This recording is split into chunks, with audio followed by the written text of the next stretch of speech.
سے ہوا ہے اور وہ کہیں گے دیکھی ہی نہیں. میزان عمل تلوائے وہ کہیں گے دیکھا ہی نہیں. کیسے آ گئے تو کہیں گے خدا کے فضل سے آ گئے. فرشتے پوچھیں گے تمہارا عمل کیا تھا, وہ کہیں گے کچھ بھی نہیں.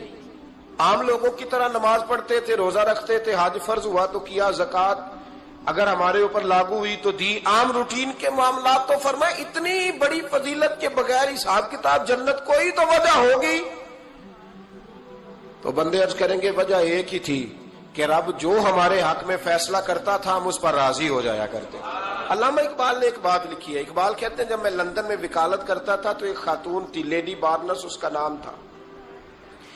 چھوٹے موٹے مقدمات لے کے وہ میرے پاس آتی تھی. بی بی ایک ہوٹل چلایا کرتی تھی. اس کا خامند جو تھا وہ فوج میں ملازم تھا.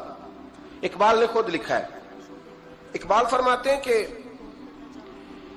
ایک دن وہ خاتون پھر کسی کیس کے سلسلے میں میرے پاس آئی. تو جب وہ آئی تو اس نے نقاب اوڑھا ہوا تھا, برقع کیا ہوا تھا. تو چونکہ اس نے نقاب اوڑھا تھا مسلمانوں کی نشانی تھی. نقاب اوڑھنا کن کی نشانی ہے؟ اللہ آپ کو خوش رکھے. تو کہتے وہ نشانی چونکہ اہل اسلام کی تھی تو مجھے تجسس ہوا. میں نے کہا لیڈی خیریت ہے؟ میم صاحبہ یہ برقع پہنا ہوا ہے. تو کہنے لگی ہنس کے, اقبال مجھے پکا یقین تھا کہ آپ ضرور پوچھیں گے. تو میں نے کہا اچھا تو یہ برقع؟ تو کہنے لگی الحمدللہ میں مسلمان ہو گئی. تو میں نے فوراً کہا کہ آپ کا شوہر تو فوج میں ملازم ہے, فوجی کے لیے بدلنا اور پھر ملکی قانون اور یہ چیزیں. تو کہنے لگی اس نے مجھے کیا کہنا تھا, وہ خود کلمہ پڑھ گیا. تو کہتی ہیں میں اور متجسس ہوا. وہ کیس کی بات کرتی تو میرا تجسس بڑھ گیا. میں نے کہا تو کیس چھوڑ کے بتا کلمہ کیسے پڑھا. تو کہنے لگی اقبال اصل بات یہ ہے کہ میں نا بے اولاد تھی, خامد بھی بڑے اچھے پیسے کماتا, میں خود بھی ہوٹل چلاتی, پر ڈپریشن اور ٹینشن اور بلا وجہ کی پریشانیاں جان نہیں چھوڑ. یہ ٹینشن اور ڈپریشن کا نا مجھے عربی ترجمہ کوئی نہیں ملا. یہ ڈپریشن اور ٹینشن کا نا میں نے تلاش کیا ہے, لیکن مجھے عربی لغت کے اندر ان کے معنی مجھے لگتا ہے کہ اس زمانے میں یہ چیزیں تھی ہی نہیں. ہوتی تو ان کا کوئی نام بھی, یہ آج ہے نا تو اس لیے آج کے زمانے میں ہی نام ہے مفت کا, مفت کی پریشانی. تو کہتی ہے مجھے ٹینشن اور ڈپریشن رہتی تھی ہر وقت, بڑی میں پریشان رہتی تھی. میرے ساتھ ایک عجیب واقعہ ہوا کہ میرے ہوٹل میں نا ایک بابا جی برتن مانجتے تھے, بوڑھے آدمی تھے, 70 سال کے قریب عمر تھی. ان کا ایک بیٹا تھا, ایک بہو تھی, ایک پوتا تھا, لیکن وہ بیچارے بیٹا بیمار رہتا تھا تو لہذا وہ خود مزدوری کرتے. کہتے ہیں ایک دن وہ بابا جی میرے پاس آئے, کہنے لگے میم صاحبہ 2-4 دن کی چھٹی چاہیے. تو میں نے کہا خیریت ہے؟ کہنے لگے میڈم میرا بیٹا فوت ہو گیا. بیٹا, آپ کو پتہ ہے باپ کا جنازہ پڑھنا آسان ہے, بیٹے کا جنازہ اٹھانا بڑا مشکل کام. کہتی ہے میں کچھ لکھ رہی تھی, میرے ہاتھ سے قلم گر گیا. میں نے خود گاڑی بھیجی, بابا جی گاؤں چلے گئے جہاں وہ رہتے تھے. کہتی 2-3 دن کے بعد میں اور میرا شوہر گئے تو رستے میں ہم باتیں کر رہے تھے کہ کیا تعزیت کریں گے. ایک ہی بیٹا تھا, کوئی رشتہ دار بھی نہیں, تو اس کی تو کائنات اجڑ گئی, کن لفظوں سے اسے تعزیت کیا کہیں گے. کہتے جب ہم گئے تو وہ ٹوٹی ہوئی چٹائی پہ بیٹھا تھا, کچھ لوگ قریب تھے. ہم نے جا کے کہا بابا آپ مسلمان ہیں, ہم آپ کو کیا نصیحت کریں, ایک ہی بیٹا تھا, کہ کس طرح کر کے ہم آپ کو تسلی دیں. تو کہتے اس نے آنکھیں کھولی, بوڑھی آنکھوں میں ایمان کی روشنی. کہنے لگا بی بی کیا تعزیت کی بات کرتی ہو, میں نے کوئی پیسے جمع کرا کے بیٹا لیا تھا, خدا نے فضل سے دیا تھا, عدل سے لے گیا ہے. میں اپنے رب کے فیصلے میں بڑا راضی ہوں, اللہ بڑا کریم ہے, وہ لے گیا, اس کا مال تھا. آپ یقین کریں ہمارے دیہاتی لوگ یہ کہا کرتے تھے, میں نے کانوں سے سنا ہے. ایک بوڑھے آدمی کا ایک دفعہ بیٹا فوت ہو گیا تو کسی نے اس سے کہا بابا چھوٹی عمر میں بچہ چلا گیا تو مجھے لفظ نہیں بھولتے. کہنے لگے پتر اللہ دی فصل ہے, کچی وڈے تامی ہو دی. سنے آپ نے بھی کبھی یہ فکرہ, کچی وڈے تے پکی لے گئے تے تامی ہے جو ہو دی. تو جب اس کا جی چاہا وہ لے گیا. اللہ اکبر. وہ خاتون کہتی ہے کہ وہ بابا جی سے میں نے کہا کہ چلو آپ 1 مہینے کی چھٹی کر لے. تو کہنے لگا نہیں میڈم میں مسلمان ہوں, مفت کی روٹی نہیں کھاتا, مزدوری کر کے کھاتا ہوں, میں انشاءاللہ 2-3 دن کے بعد کام پہ آ جاؤں گا. کہتے ہیں وہ چند دنوں کے بعد آ گیا. اللہ کی قدرت کے ابھی 2-3 ماہ گزرے تھے, پھر آیا.